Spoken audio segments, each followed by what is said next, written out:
A internet passou a ser um precioso esconderijo para os criminosos. Na reportagem desta semana, a Record TV alerta para um novo fenómeno.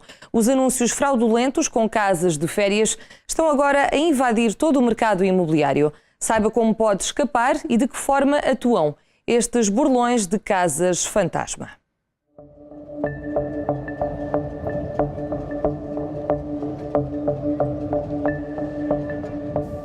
Todos os anos, em períodos de férias, as autoridades alertam para os negócios fraudulentos com casas em locais turísticos.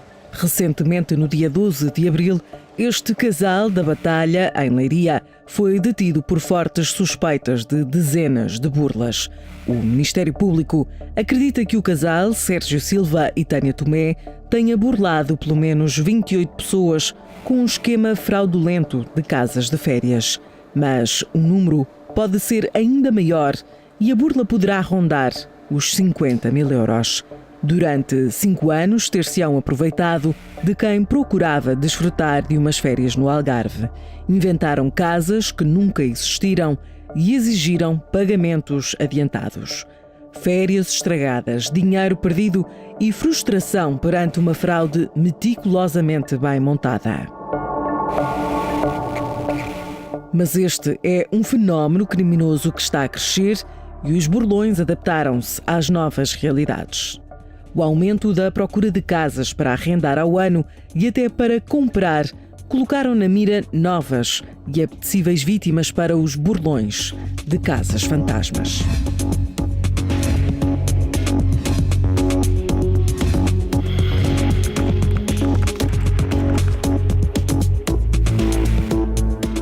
Agora fazem-no durante todo o ano. O modus operandi é quase sempre o mesmo. Um labirinto de mentiras para levar as vítimas a perderem-se e a perderem dinheiro. Pelo caminho digital, escondem-se por detrás de identidades falsas. Tinha uma casa para alugar, um T2 em Cascais, com tudo incluído, por um valor de 530 euros. De um apartamento muito bonito de ver, através das fotos, não é? E com um preço ainda mais bonito. Pronto, é assim que eu vou pôr a questão e foi assim que conseguiram que eu me envolvesse. Filipa procurava casa para arrendar em Cascais, Rui no Funchal. Apesar de milhares de quilómetros e até um oceano separarem as duas cidades, exatamente a mesma história. Coincidência? Não. Faz parte do esquema fraudulento montado. Praticamente são sempre alegados cidadãos estrangeiros com apartamentos em Portugal que por acaso tinham sido comprados para o filho ou filha que estava por cá a estudar. Estava toda mobilada, as fotografias eram excelentes. Ela indicava também, se fosse necessário retirar a mobília, que também se podia. Portanto, tudo era facilitismo, tudo era possível. Não percebi que seria uma burla, porque o início da conversa ou do primeiro e-mail que eu recebi, tudo indicava que seria uma ótima opção e realmente, como os preços das casas estão hoje em dia, era um achado e era fácil de ficar presa àquela casa.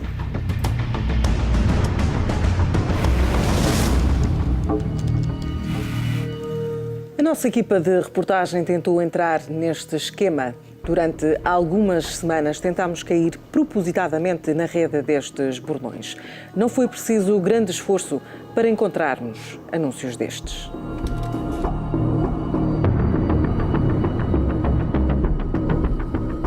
O que conseguimos perceber é que estes anúncios ficam online por pouco tempo, por vezes nem 24 horas. Ainda assim, as tão anunciadas vantagens fazem com que quem esteja à procura e tenha criado alertas seja avisado para o aparecimento deste anúncio. Em poucas horas, estas publicações alcançam centenas de visualizações.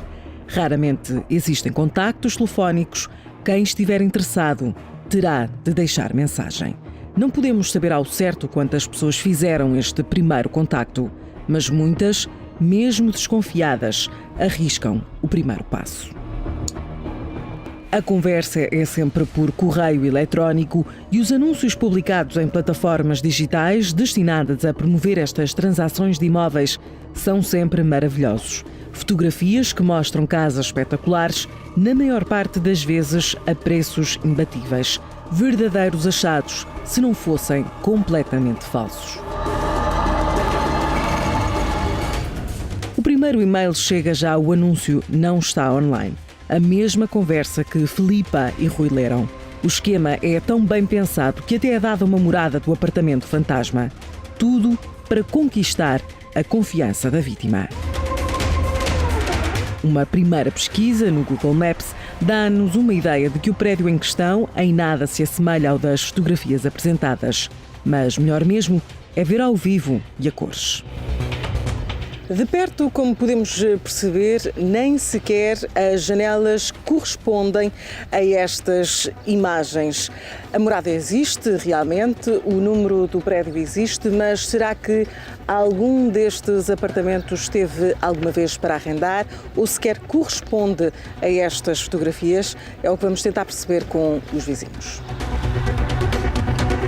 Ok, mas parece-lhe assim pelas fotografias se faz sentido que uma casa desta não faz a mínima ideia? Parece uma casa ser bastante moderna e estes prédios têm alguns anos para subir. As suspeitas são confirmadas por um morador e comerciante neste bairro de Loures. Vêm várias pessoas perguntar sobre casas que estão a arrendar efetivamente naquele prédio, que me dizem que é de um senhor que está fora e que não existe e que não conseguem falar com ele, mas que vêm aqui perguntar se é real isso. Não conheço, efetivamente não conheço e já perguntei a várias pessoas aqui na rua e não conhecem, mas não sei mais do que isto. Pelo menos 3 pessoas vieram até aqui, mas quantas caíram no conto vigário, não sabemos. Certo é que as fotografias em nada condizem com estes apartamentos. Eu vivo aqui, parece-me muito difícil que estas áreas existam nestes prédios. Aliás, eu habito num T3 e mesmo partindo das paredes como nós fizemos e afins, acho que é muito difícil que estas áreas e esta remodelação fosse possível numa casa como esta. Não vejo nenhuma casa sem esta marquise desta forma. E dando aqui uma volta pelas várias fotografias, se alguém lhe dissesse que esta casa efetivamente era aqui nesta rua, fazia sentido para si? Muito dificilmente faria sentido. Estes passos raramente são dados por quem procura casa. A ideia de ter em mãos uma oportunidade única e prestes a escapar por entre os dedos é também alimentada pelo burlão.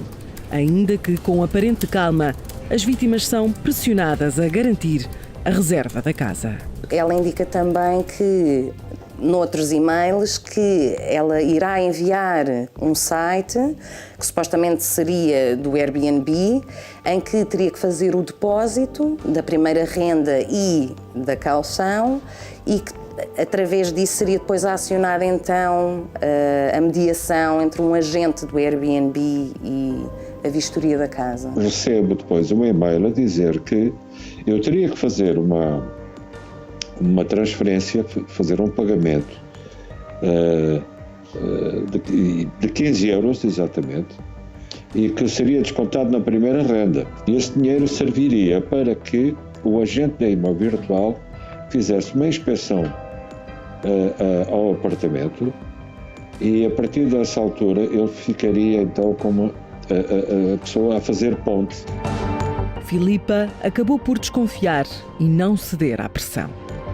Eu achei que não me estava a dar o contrato, não me estava a enviar o contrato, não me estava a arranjar ali uma maneira de... portanto, estava-me a obrigar a que eu fizesse o pagamento para então depois continuar o processo. E eu achei, depois decidi ir à internet, pesquisar um bocadinho sobre este tipo de situações e acabei por encontrar na internet situações em que realmente é sempre o mesmo formato. A pessoa está no estrangeiro, comprou para o filho estudou e, portanto, querem alugar a casa. Já Rui foi iludido. Os dois foram levados a percorrer um caminho labiríntico em que a referência de empresas ou pessoas intermediárias serviu apenas para dar mais força à mentira. Rui perdeu somente 15 euros, mas este esquema pode render milhares aos burlões. Nos arrendamentos são pedidas transferências de cauções e das primeiras rendas. Nas vendas de imóveis são pedidos sinais. Valores que ultrapassam as centenas de euros por cada vítima que burlam em apenas algumas horas.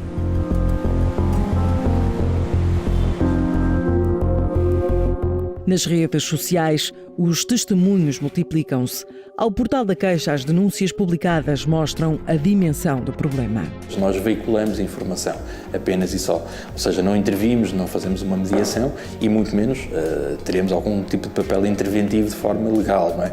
Por isso é muito importante que os consumidores, no momento em que identifiquem um processo de burla ou um alegado esquema fraudulento, que os denunciem às autoridades. É aqui que o problema persiste.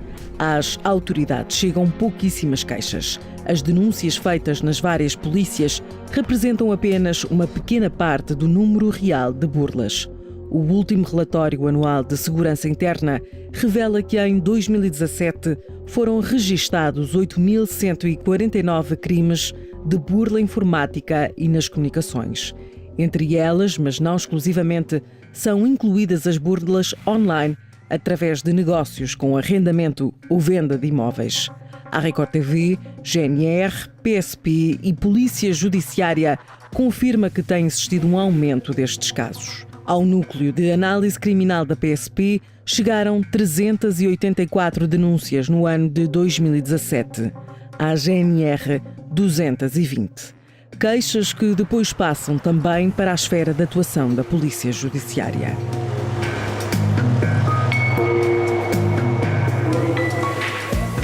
A descrença na recuperação do dinheiro ou a vergonha em assumir perante um órgão de polícia criminal que foram burlados contribuem para que não se faça mais neste campo da investigação. Rui e Filipa admitem não terem chegado a apresentar queixa. Para a polícia, acabei por não o fazer porque eles também não têm nenhum site ou uma maneira fácil de nós reportarmos estas situações sem uma pessoa se ter que deslocar pessoalmente. Até à data não fiz mais nada, não é? Estou mais preocupado em arranjar realmente, e já arranjei, felizmente. É muito recente, tem um mês, sensivelmente um mês. No entanto, as autoridades deixam um apelo. Só com um número significativo de denúncias é que o que se pensaria que seria uma pequena burla pode levar a uma investigação sólida. Muitas destas situações acabam por nem sequer constituir uma burla qualificada, como tal ficam logo dependentes de queixa da própria vítima e depois muitas vezes a necessidade que existe é de fazer um estudo sobre todos esses casos, procurar identificar ali padrões para verificar o que é que possa ser comum para fazer a anexação desse processo. Porquê? Porque depois dá-nos mais um conjunto de ferramentas e diligências que podem ser quer promovidas pelo Ministério Público, quer mesmo pelas próprias Forças de Segurança para tentar chegar aos autores. Um simples passo que pode fazer toda a diferença para o lesado ou mesmo para futuras vítimas. Fruto dessas denúncias, muitas vezes começamos a identificar determinado tipo de padrões e que nos permite ir muitas das vezes mais além e de facto chegar aos autores. À semelhança do casal de Leiria, os burlões atuam camuflados pelo anonimato, por identidades falsas e até de computadores públicos com acesso à internet. Tudo para que a pegada seja tão leve que os investigadores não consigam seguir-lhes o rastro. Há de facto uma maior sofisticação, não é? Da parte dos autores deste tipo de crimes. Tem logo a vantagem de provavelmente não terem que confrontar as pessoas, a vítima. Fazem isto por correio eletrónico, pelas redes sociais, pela internet. Alarga o âmbito de atuação e a possibilidade de atuação, uma vez que na internet o apelo que eventualmente se faz consegue captar a atenção de mais pessoas. Desde a década de 90 que a Polícia Judiciária combate a criminalidade informática. As manhas e estratégias do burlão são cada vez mais sofisticadas. É que, associada a esta fraude, surgem outros crimes. Falsificação de documentos para a abertura de contas bancárias, seja aqui ou do outro lado do mundo. Apesar de um rastro quase invisível, as investigações já tiveram desfechos de sucesso. Os elementos de prova e as pistas deixadas são essenciais para alcançar o criminoso. Tudo que é feito na internet deixa sempre uma pegada. A dificuldade muitas das vezes é termos quer ferramentas, quer elementos técnicos que consigam fazer esse tracking, ir através dessa pegada, ou depois até muitas das vezes por questões legais de nos ser fornecidos determinados dados que possam estar associados a um determinado indivíduo. Isso é possível fazer. há muitas vezes constrangimentos legais e constrangimentos técnicos em termos de recursos humanos para tal. Contudo, as autoridades garantem que o trabalho de investigação existe. Temos efetivamente pessoas identificadas, investigações a decorrer, mas é óbvio que isto sempre começa com a queixa do cidadão junto da autoridade policial, com o máximo número de informação possível. Na maioria dos casos, as vítimas culpabilizam e acusam estes sites de não controlarem quem coloca o quê. Durante esta reportagem, contactámos várias plataformas que promovem a venda e o arrendamento de imóveis. No entanto, apenas uma se mostrou disponível para falar. As pessoas que acabam por reportar responsabilizam-os? Não, em geral não. Todos os mecanismos que nós temos, infelizmente não são 100%, consigam manter a adequabilidade dos anúncios a 100%, portanto raras exceções, pode acontecer que um anúncio fraudulento seja publicado, contudo, como eu lhe disse, nós temos mecanismos e a probabilidade é muito baixa. Neste caso, mecanismos humanos e técnicos que passam por detectar fraudes e burlões. Os burlões cada vez mais tentam inovar nas técnicas e nas estratégias que praticam. Nós investimos arduamente no desenvolvimento de algoritmos que nos ajudem a detectar e estando sempre a par com novas queixas que haja para percebermos qual foi a nova técnica utilizada que nós não conseguimos captar. Ao que conseguimos apurar junto das várias forças de segurança, a resposta a este tema é unânime. As plataformas têm colaborado com as autoridades. Estamos a falar de plataformas que tanto podem ter bons como maus anúncios, digamos assim. Bons ou maus serviços que ali se divulgam. Não tem sequer sentido pensar que,